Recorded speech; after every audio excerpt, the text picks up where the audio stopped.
you're not just learning to write, but you're writing to learn. Welcome back to SRSD in 5 minutes. Today, we will be looking at an SRSD writing research study using students with severe emotional behavior issues. Unique to this intervention is, 1, the teacher was using SRSD for the first time, and 2, writing is being taught in a science class. Dr. Justin Garwood conducted the study. Let's listen in. I was working at Appalachian State University, and we had a residential treatment facility for youth who had experienced complex trauma and emotional behavioral disorders.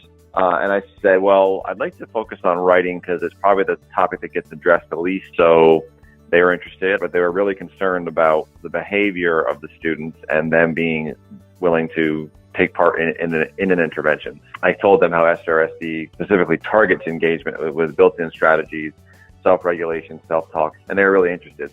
So going in, I met with the science teacher, Karen, who was the one who was willing to kind of take this on. And I said, this is perfect. There's not been a lot of SRSD research in science for kids with EBD.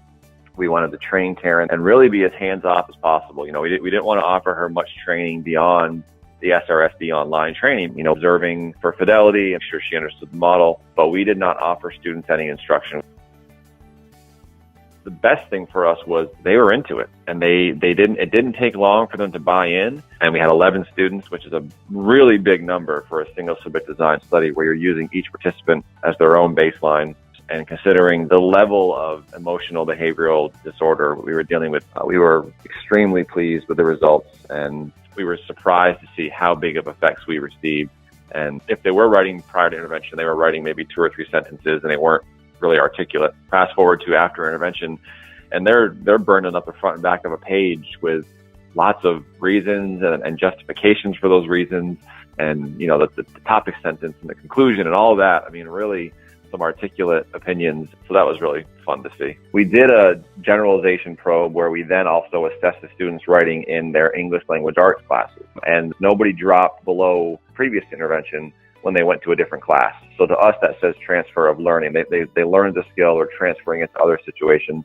We did maintenance probes where we stopped assessment and we came back a week later and assessed them again, and they were all staying up high. So they're maintaining that skill and transferring it to different areas. Yes, we measured that, which was really great.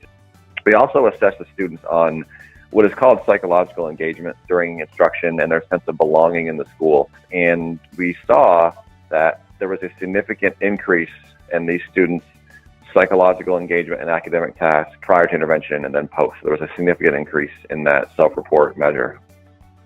This was not a special education teacher or a researcher doing it. This was a science teacher who's now being asked to enter this writing intervention with kids with the most extreme mental health disability you could imagine. And her fidelity was darn near perfect. If you can get a veteran science teacher with a background in music education to buy into this and do it and get her kids to enjoy it, I mean, gosh, who couldn't do this? Who wouldn't this work for?